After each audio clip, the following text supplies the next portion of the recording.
Olá, meu nome é Kailane, sou aluna do curso de farmácia pela UFVJM e estou cursando a disciplina de microbiologia aplicada. O docente é o professor Fábio. Hoje vou falar para vocês sobre a catapora, também conhecida como varicela. A catapora é uma infecção causada pelo vírus herpes zoster. É uma doença altamente contagiosa, mas quase sempre sem gravidade. É uma das doenças mais comuns em crianças menores de 10 anos, tanto que mais de 90% dos adultos são imunes, pois já contraíram em alguma época da vida. Uma vez exposta à doença, a pessoa fica imune pelo resto da vida. Porém, o vírus se instala de forma latente no organismo, em gânglios nervosos próximo à coluna vertebral. Ou seja, se houver uma reativação desse vírus, ele pode causar uma doença chamada herpes zoster. Não se sabe o que causa essa reativação, mas ocorre quando o sistema imunológico está enfraquecido por algum fator, seja por uma doença ou medicamento. A catapora em crianças é considerada uma doença sem muita gravidade, mas que pode deixá-las muito irritadas e cansadas por causa dos sintomas. Os principais sintomas são aparecimento de manchas vermelhas que se transformam em bolhas cheias de líquido que, depois de estourarem, formam pequenos machucados que logo se tornam casca e se curam. Essas manchas surgem inicialmente na face, tronco ou couro cabeludo. Também pode causar febre, que pode chegar a 39 graus Celsius. Causa dor de cabeça e mal-estar e perca de apetite. Normalmente, o processo da doença demora entre 1 e 2 semanas. Algumas crianças têm apenas poucas lesões, mas em outras elas podem se disseminar pelo corpo. A principal complicação da catapora é a infecção secundária das lesões. Por esse motivo, deve evitar coçá-las e arrancar suas casquinhas. A catapora é facilmente transmitida para outras pessoas e esse contágio pode acontecer pelo contato direto com o líquido das bolhas, ainda com as secreções da pessoa infectada, que são espalhadas pelo ar quando ela fala, espirra ou tosse. Também pode ser transmitida pela saliva ou por objetos contaminados pelo vírus. Para evitar a transmissão da catapora, crianças ou adultos contaminados não devem frequentar locais públicos até que todas as bolhas e feridas estejam cicatrizadas. Os cuidados de higiene são muito importantes e devem ser feitos apenas com água e sabão. É importante destacar que já existe vacina para a doença. A vacina entrou no calendário nacional de vacinação do SUS em 2013, compondo a vacina tetraviral, que também protege contra sarampo, cachumba e rubéola. Na rede pública, a vacina está disponível apenas para as crianças com até 15 meses de idade, que já tenham recebido a primeira dose da tríplice viral, o que pode reduzir cerca de 80% das hospitalizações pela doença.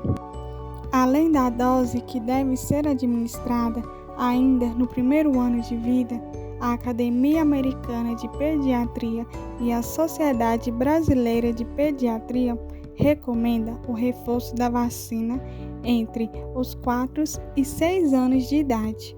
O reforço é importante para prevenir completamente a doença, pois a dose única gera, em alguns casos, uma imunidade que não impede que a pessoa manifeste a doença, ainda que numa forma mais branda. Como o vírus fica em estágio de latência após a manifestação da catapora, pois não é eliminado do organismo, em alguns casos pode haver a reativação do vírus e causar a doença herpes zoster. Por isso, também existe a vacina para herpes zoster, que está disponível apenas nos serviços privados de saúde para os idosos. Não existe contraindicações para a vacina da catapora, a não ser em casos específicos, como em alguns pacientes com HIV ou outros déficits de imunidade e em mulheres grávidas. No entanto, cabe ressaltar que, se a mulher não contraiu a doença na infância ou não tem certeza de sua situação imunológica, é recomendável a vacinação antes de engravidar. O farmacêutico desempenha um papel essencial na vacinação contra a catapora, contribuindo de maneira significativa para a saúde pública e a proteção da comunidade. Os farmacêuticos têm autorização para administrar vacinas, incluindo a vacina contra a catapora. Isso facilita o acesso à vacinação, permitindo que pacientes recebam a vacina em farmácias. Além disso, os farmacêuticos fornecem informações detalhadas sobre a importância da vacinação, os benefícios de proteger-se contra a catapora e os possíveis efeitos colaterais.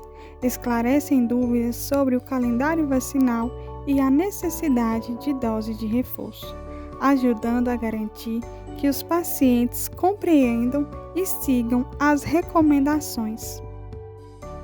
No tratamento da catapora, em geral, são utilizados analgésicos e antitérmicos para aliviar a dor de cabeça e baixar a febre, e antialérgicos para aliviar a coceira.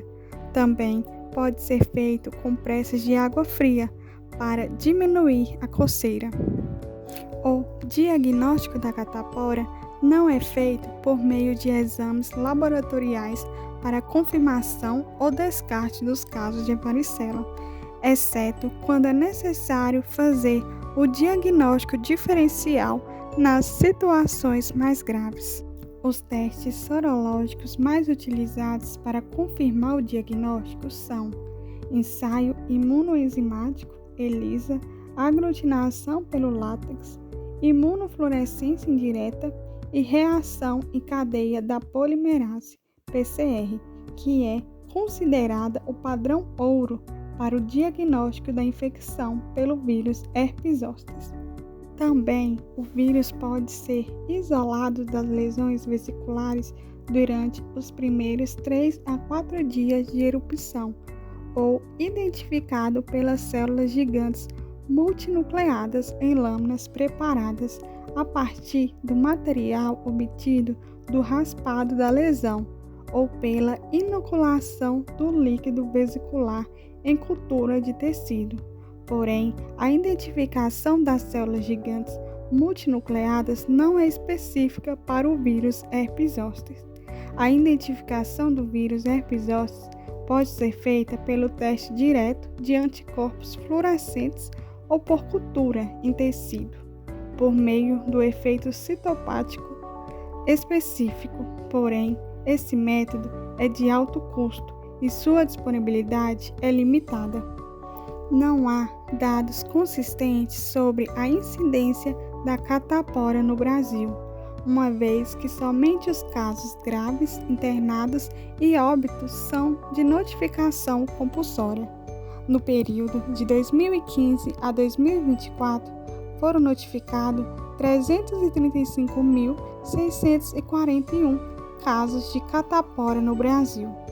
A região Sudeste notificou o maior número, com 30,9% dos casos, seguido da região Sul, com 26,8% dos casos, enquanto a região Norte registrou o menor número de notificações, com 8,5% dos casos. Neste período, a média anual de casos notificados foi de 33.564 casos.